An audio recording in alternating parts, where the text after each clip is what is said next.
Jayne Denham was nominated for a Golden Guitar in 2022 for her last album, Wanted, and she now returns with Moonshine, which is an irrepressible force of an album which features Jayne's amazing vocal power. And I can't stop listening to it, but I've had to actually because I need to talk to her about it. Hello, Jayne Denham. How are you? Hi, Sophie. Thanks for having me on your little video Zoom things you do. It's so cool. Thank you so much. We appreciate it as artists. Thank you. Well, thank you. It's great to talk to you again. And this album is a triumph. It's just, I just love listening to you sing anything, but this array of songs in particular is so good. So when did you start planning the album and what is the framework for it? Because I know with Wanted, you had a particular theme in mind and this one has its own theme. Yeah, so after the Wanted album, which I created during lockdown, I know that's like a swear word nearly now, isn't it? But it's a fact. When I recorded that album, I had this idea of, I was actually, funny enough, I actually had 3 songs recorded for the next album. Right. And then it wasn't until I wrote Wanted with Matt Scullion and Troy Kemp, and I went, oh my God, I've got this idea. What if we do this whole album based on a spaghetti western movie meets country rock? And the rest is history. And yeah, to get a nomination for Album of the Year was just like crazy. So I think that creative idea, then I had a costume made and I got a gun holster for the live shows and fake gun, and it just sort of blew up bigger than like this tiny little idea ended up like right up here. And so then I was like, okay, how do I move forward? And my producers in Nashville are like super creative. Like Brian White, who's my producer I've worked on the last 3 records, he's worked with Jason Aldean, and like I think he's like had 16 number ones, like, or something crazy. So, but he's just like crazy creative, and I love how he thinks, but he also gets me. And I think as an artist, you've got to have that producer that understands who you are and where you're going. And so with this, I was like, how do we go? I could easily do Wanted 2, because everybody, when I came out of the gate, and you would know this because you follow country music, everyone's like, whoa, whoa, whoa, whoa, whoa, hang on, spaghetti western. The word western was like not something that was ever spoken about. It's like a swear word. And then was meeting country rock, and everyone didn't quite know how to understand my album in a lot of ways. I think that's why everyone went, oh my God, this is so different, which was cool. But then everyone kind of started getting into Western sort of a year or 2 down the track. And I'm like, well, I've done that. Like, yeah, right. I want to be doing something different. And so then I went into, wait a minute, Moonshine. And then because both Western and Moonshine eras are music from eras in history where country music evolved from. Got it. So I went, all right. So I said to the boys, how are we going to do this? Let's come up with a new idea. And they said, well, why don't we do a whole, if 1883 in the Yellowstone series is the Western, spaghetti Western Wanted album, let's do the Yellowstone album. So we've made it slightly more modern, right, but it's got the undercurrent of the Prohibition era of that style of music, which was after the Western era in the history of the world. And yeah, that's how we came up with it, to come up with a modern day, slightly more forward than the Western era. And here we have Moonshine. Yeah. I love that there is that bedrock to your work. And I think part of why Wanted worked so well was that there was this sense that it was all this cohesive whole. And there's certainly that on this album as well. So I'm interested in how you select the songs for it then. So how many songs were you considering for Moonshine originally? So yeah, I mean, I'm a bit of an album person. We live in a singles world, I guess, nowadays. And so for me, I'm like, nah, I like to do an artistic, like painting. I guess every album for me is a painting where I'm going, okay, this is the spaghetti western meets Jayne Denham. Even back down to my Renegade album, I said to my producer at the time, Garth Porter, I want to have I want to have Aussie pub rock meets Lee Kernaghan, Australian country music meets Jayne Denham. So I've always had a theme. And I guess with this album, sorry, I've just totally forgotten what the question was. It was about selecting songs for it. So how many songs you started with? Is Yeah. this one? So, Yeah. okay. So yeah, we go to 10 songs is basically where I wanted to go with it. And then what happens is, because I've got this umbrella of a theme, I then go, all right, well, I've got to find songs, whether I write them or find them, have to fit. Even this sounds really crazy, but I even make sure the title is correct. Like if it's Well, I think Moonshine, that's crazy. It's part of your vision, the right? Like you've got title of the title of the songs have to fit the title of the album. In fact, Better Settle Up on Wanted wasn't even called that, but it was a lyric in the line. I said, can I call it Better Settle Up? Because it sounds tougher. So 10 songs was where I kind of aimed. And yeah, I was blown away to get songs from some of the best songwriters in the world. From Miranda Lambert was co-write on Are You Ready for This? And then we had Brandy Clark wrote Chain Smoking with some other co-writers as well. And excuse, I could tell you all their names, but yeah, it was cool to find those songs, I guess, that fitted under the umbrella of Moonshine. So yeah. And you start the album with a couple of Moonshine songs. Well, there's the like intro, and then the second track is Moonshine, and then the last track is Moonshine Money. So you wrote Moonshine Money, I think, with Matt Scullion, with whom you also wrote Wanted. So Yeah. I guess that's a successful writing partnership for you. Oh yeah, without a doubt. So he's written some of my biggest hits. Addicted to the Diesel, I wrote with Matt Scullion, and Wanted. So yeah, it's kind of been weird working with Matt Scullion because he gets it. But with Moonshine Money, great story. Again, country music's all about stories, right? And so I went to Ross Flora, who's a friend of mine in Nashville, and he grew up in Virginia, the moonshine capital of the world. And so he ended up saying, yeah, let's write a song. And with Matt Scullion, because he obviously understands what style of country I do. And it was really funny because we said to him, tell us stories, because we're not Americans. You know what I mean? Like, we don't know the moonshine history like they do in America. And so he started telling us all these stories, and we were like, you know, that emoji where the like eyeballs are like this? That was how we were. It was like, what? That's a story, you know? And we wrote a song after hearing all those stories from the Moonshine era, and Moonshine Money became a song. And it was really fun because when you write a song, even like, for instance, I was known for my trucking songs, and who knows, I'll probably end up doing that again one day. But that was a season of my career, and I always had to check the lyrics were correct with the truck drivers, because I'm not a truck driver, I'm a songwriter. So it was the same with doing this album as well. If I do a song, I've got to check it's right. Now, speaking of Moonshine, I believe you may have manufactured some of your own, or had it made for you. I happen to have a bottle right here. So Franklin County Distillery, there's two flavors. One's Ridge Runner Pear and one's Orchard Peach. And I have got this. That's all I've got left. I was about to say, you've done well there. Yeah, there's not much left. But the funniest thing was, we signed the contract with the distillery. They were amazing to bring it out for the launch of the album. Long story short, it was going to cost ridiculous amounts of money. When they went to send it over, Australia was going to tax them $80 a bottle in tax. So it was going to be over $200 a bottle. So it is still coming. But right now, I'm at the point where I'm like, you know what? Is anyone coming back from Nashville? I've got 2 cases in my manager's garage. Throw them in your suitcase, bring them over to Australia, and we'll give people some of our moonshine. So it's kind of been a bit weird because I'm like, gee, I've gone from guns and getting arrested. Like, I've been like pulled up by the feds at the airport in Sydney and Brisbane airport for having a fake gun. Oh, God. To now trying to get my moonshine into the country. So I'm really living that outlaw country artist life, really, Sophie. Let's face it. Maybe you can't get on the plane with a massive dry zone or something and put some bottles in the pocket and just hope for the best. I know, and go like this, right? Go moonshine. I've got some moonshine to show you, yes, or to sell you rather. I was just pondering you talking about being an album person as opposed to singles, which are the rage now.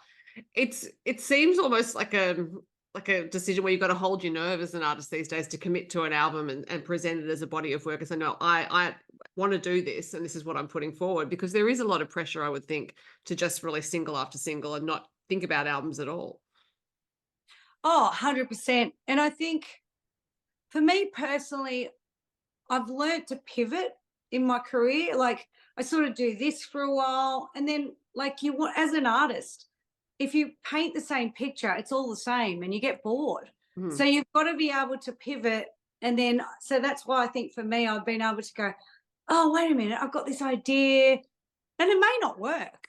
But I think for me, I like to do, it's funny, I heard when I did I think it was my Renegade album, and they said, oh, Lee Kernighan's the same. He comes up with the title of the album and then writes under that umbrella.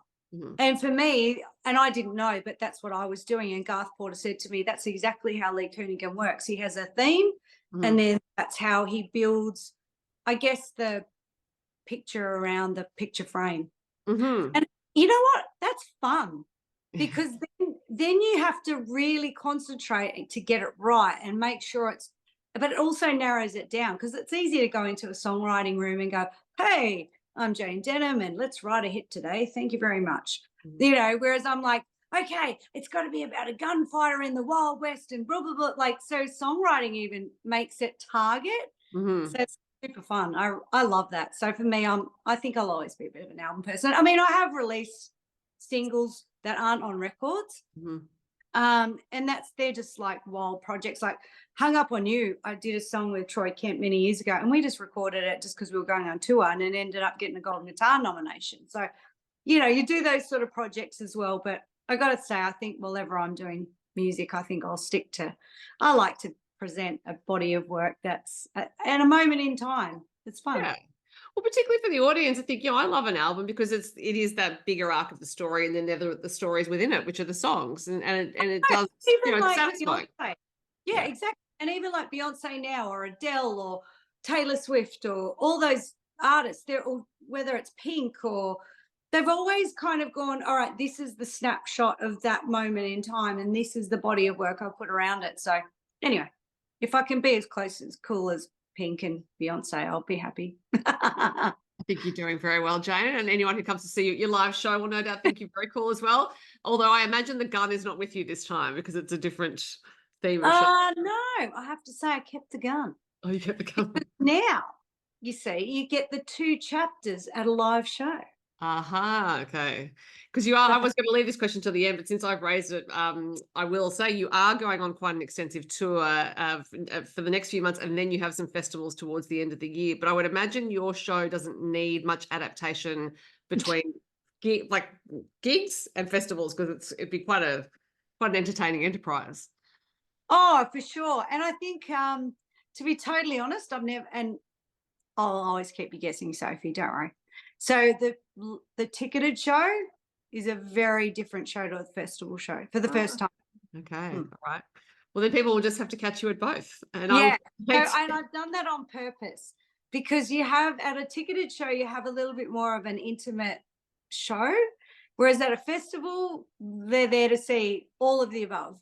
Mm. So I've targeted, yeah, two different, very different shows, but it's fun. Like, I guess it's just what it is. And yeah, if I did the other show on a festival, it wouldn't make sense for people that don't know me. Whereas people who buying a ticket, they kind of know who you are. So Mhm, that's sure. fun. So I can be a little bit more adventurous in that. So it's fun. I've never done it before. I've always had the same show, Mhm. whatever I do. But this time I went, nah, I think I'll change it up a bit. Do you have fun while you're performing, or do you tend to worry about it and there's a lot of nervous energy? To be totally honest, I would rather do that than anything in the whole world, Right. including making an album. It was sort of like my parents, so my mum was a singer, my grandfather was in musical theatre. So I grew up around entertainers and singers, and the stage is where I grew up. Like I was singing on stage when I was 5 years old. Like that to me is the easy part. But I then joined cover bands when I was at high school, and then I thought, you know what? If I have something to say, I can't do covers. Right. And that's when I sort of started realizing I had something to say, and I had these like creative ideas. And so doing a cover, and there's nothing against people who do cover shows, but I just felt like I had stuff I wanted to say. And so I put it into music. But to be totally honest, I even create my albums with first I pick a song first on how it's going to look live. Right. So my vision is always like, how is this going to look live? Will that work? And not to say that some songs are ballads and they may not work on a festival stage. They will in a ticketed show maybe. But most of the time I create the record around the visual of how that's going to perform live. So yeah. Right. That's my number one. Creating a show is my number one thing. I love Well, it. I think you just made a persuasive argument for why people should come and see you live, and there are several ways in which they can. But I do want to talk about some of the individual songs on the album because they're great. The first track that really stood out to me on the first couple of listens through was Poison. Yeah, it's in the way you sing it as well. The lyrics are really impactful, but you also sing it from this place of I think you're wanting to go towards the poison, but knowing it's bad for you. So I'm wondering why that one in particular appealed to you. Oh, Sophie, that's amazing. Do you know, it's been the craziest thing. That song is a George Strait cover. I don't know if you know that. I don't but actually. It was when it's the only cover on the record. And my dad was a huge George Strait fan. So I've grown up loving George Strait. And then I have to find those songs that fit the umbrella of the theme of the record. And Poison just perfectly fitted the lyrics and just everything about that song. And I wanted a ballad. And I was like, you know what, I'm gonna do that song. And so it was kind of weird because in the studio, it was really emotionally hard because I kept thinking of, oh my God, if my dad knew I was cutting a George Strait song, he'd just lose his mind. But what I did, when you do a cover in a studio, you want to do it justice. So how do you do that? Because you've grown up learning this, the song the way George Strait did it. How do you then make it a Jayne Denham version of that? And I think that's the trick, is trying to figure out what that is. And so what I did, and I've been doing a lot of interviews at the moment, obviously to promote the record. And that song weirdly is the one everyone's asking me about. And I think what made the difference with this is I actually got Drew McAllister from McAllister Camp, and I called him. He's known me for 20 years. He knows my voice. He's an incredible songwriter, incredible singer. And I said, I want you to tell me what I should do with this song in the studio in the moment. And so we would be singing it because my robot brain's going, oh, this is how George sings it. And he'd go, no, do it like this. And then I'd sing it. And then I'll be going, oh my gosh, that's so amazing. And because he knows my voice, they're able to go, no, sing it like right up here. And so to be totally honest, it's probably one of my most favorite songs on the record because I feel like what you said, I got the emotion, but I also got to stretch my vocals and do the song justice. So, that really means a lot to me. You like it. So thank you. Oh no! Well, thanks for recording it because it is the trick to it is in your, not the trick, but the clue to it I think is in your vocal, because there is it sounds tragic in parts, like there is just resonance of tragedy in it, which you managed to convey in very few words, but with the way you sing it. So it's a fantastic song. Yeah, thank you. Well, there you go. Kudos to Drew McAllister as well. And it was really fun because I've never done that before in my whole career, but I just went, I feel like I need someone who can coach me through this. Yeah, that's well. And look, Drew is a man of many talents, and clearly he's added that to him. Now, the latest single is "Lovin' a Wild Thing," which is also a really poignant song, I think. And there's a lot in your vocal delivery there that makes it a bittersweet song. So I'm wondering if you have ever been in the position of loving a wild thing. Oh, heck yes. Yes, definitely. It's funny because, you sort of have to connect to a song. But then for me, because I'm so creative and I guess I'm trying to paint a picture of this story that I want, a journey I want to take you all on for the record. So yeah, I definitely have had that experience, I must say. But yeah, this song, it's funny because Lovin' a Wild Thing was a song that was presented to me, and it was actually meant to be for a guy. Oh, okay. And I often choose, unbeknownst to a lot of people, I often choose male songs because I want to be able to put a strong female perspective on it. And so Loving a Wild Thing was actually originally written for a male, but I'm like, yes, that is Jayne Denham. And to have them agree, they'll go, yep, Jayne Denham, we'll give this song to Jayne Denham. She can cut it. Because you have to actually get approval of these phenomenal songwriters in Nashville. But I think they understand I do that a lot. Moonshine was the same. Moonshine was written for a guy. But I'm like, oh, it's way cooler if a chick sings it and she's tough. Well, it's also just claiming that authority on it. It's like, it's your song. It's the song you were meant to sing. Oh, yeah. And I think that's 100% right, Sophie. I think as an artist, if you find a song, you can't just pick it because it's a hit song. I know that sounds right. But if you can't deliver it or own it or believe it, it's not going to work. And it really is what I wanted to say. And I think it's a phenomenal song. And again, it was, for me, recording this vocal was interesting because the demo was actually pop. And I'm not really a pop singer. I'm more of a rock singer. So when I went into the studio with that one, I actually tried to like balance the both, because I've been a singer all my life. I get, you know, in the past, I used to do a lot of session work. I'd be on kids' albums. I'd be on rock albums, pop albums. You know, I can flip those switches pretty quickly, even though I prefer to sing rock. But that song, I didn't actually think it was going to be a single until we cut the vocal. And it wasn't until I was able to sort of tune into a little bit of pop and then add a bit of rock. And it gave it the emotion I think that song really actually needed. And even the team were like, we didn't expect that to turn out so good. So I think that was half, like what you say, often it's the song or the sound of the track or the beat. But I feel like that song, again, is probably just, you know, how the vocal turned out in the end, which sells the song. So I'm super stoked that, yeah, people loving it.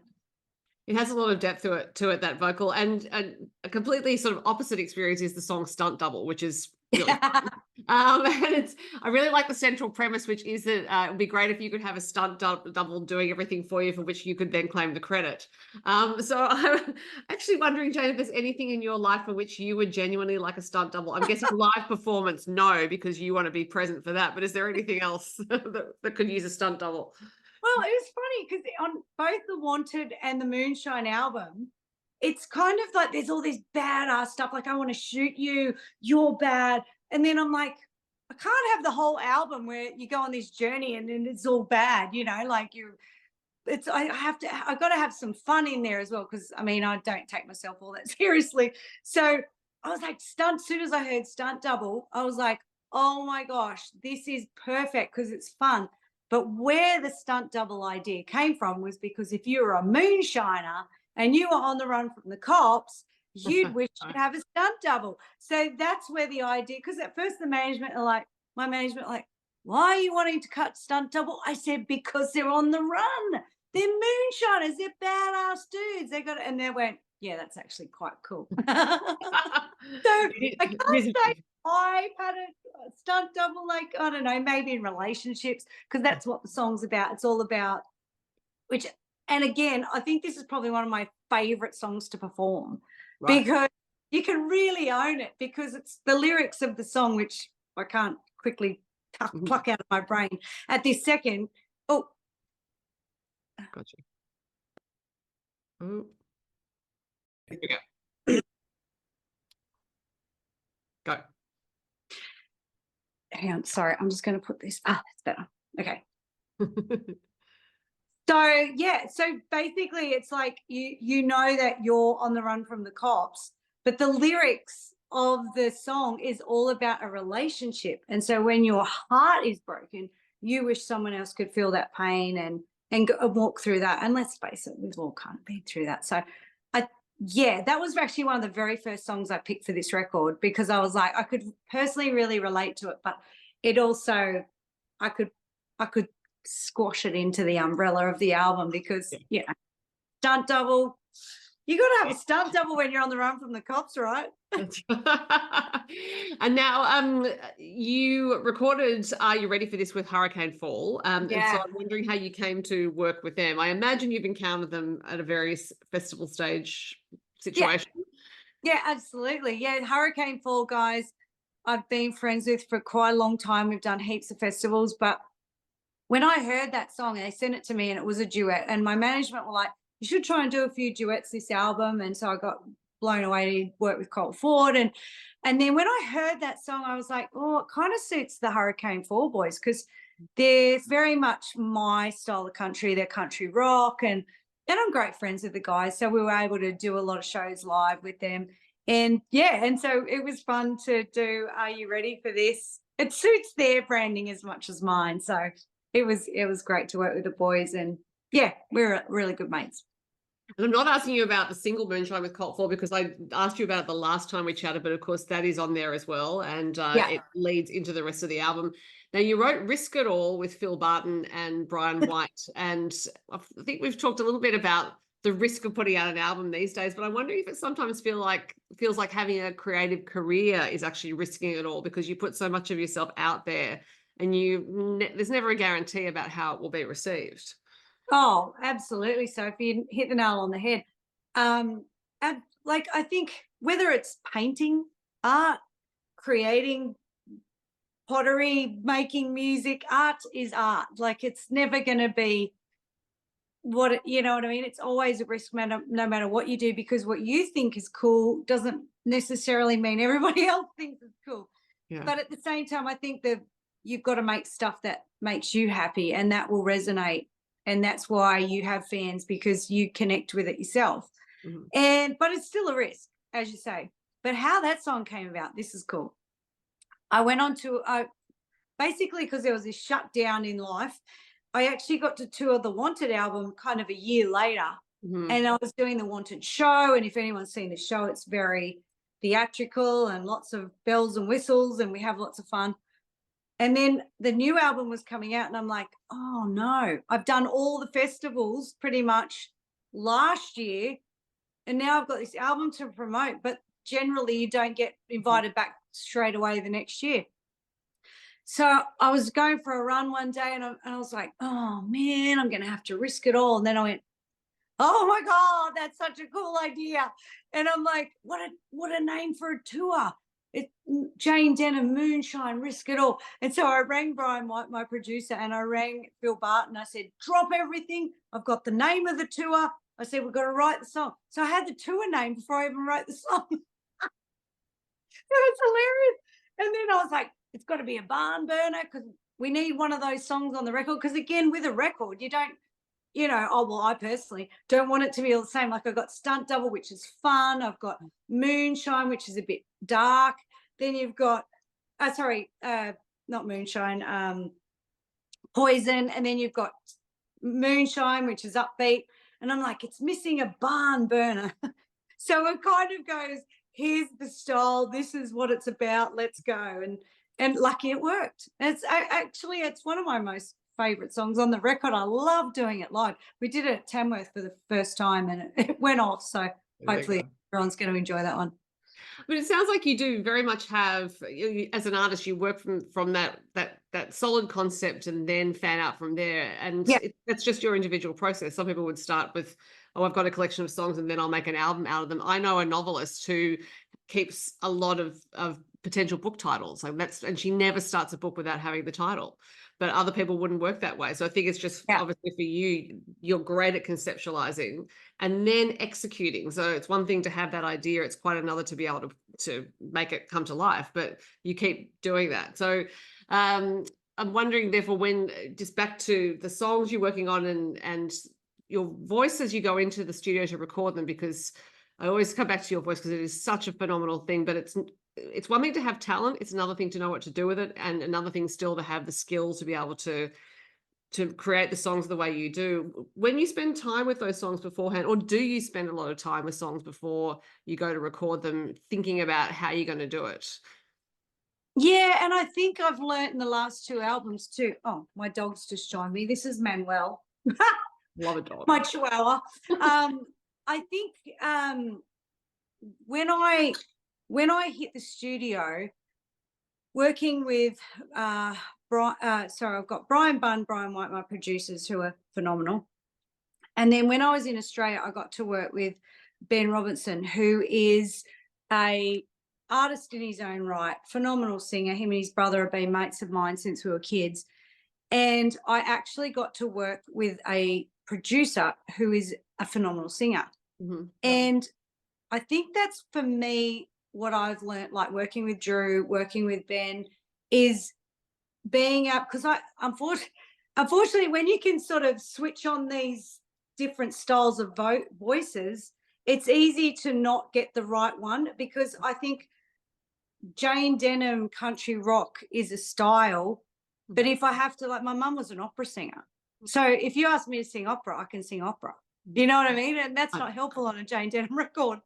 So working with Ben has definitely pushed me to my boundaries, because I'll be singing and he'll go, no, that's too pop. Sing Jayne Denham. And then I'll go, oh, yeah, yeah, yeah.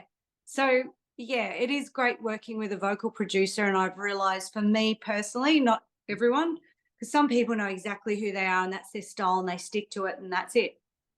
But for me, I think I seem to deliver the best vocal if I can remember who I am as an artist and the style of singing that I love doing the most. Because, like I said to you, I sing thinking, how's it going to be live? So if it's too nice and sweet and pop, it's really not going to suit the show.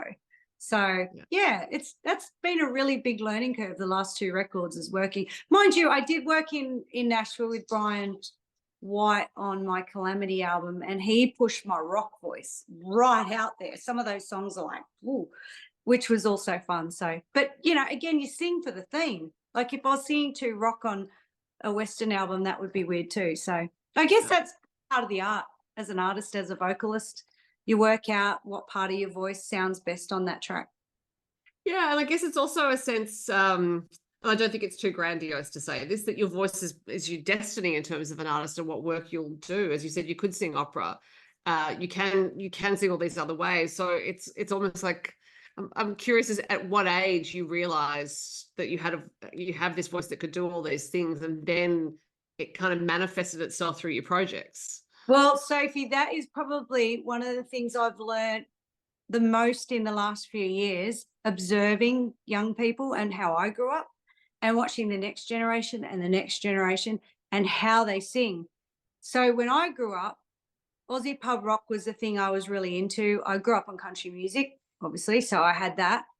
Then I discovered Aussie pub rock, and I discovered, and after actually they were quite famous, but Ann Wilson from Heart and Gretchen Wilson and people like that who have these big voices. And so I would be in my bedroom, my poor parents and my neighbors, and I would just be on repeat, repeat, repeat, repeat.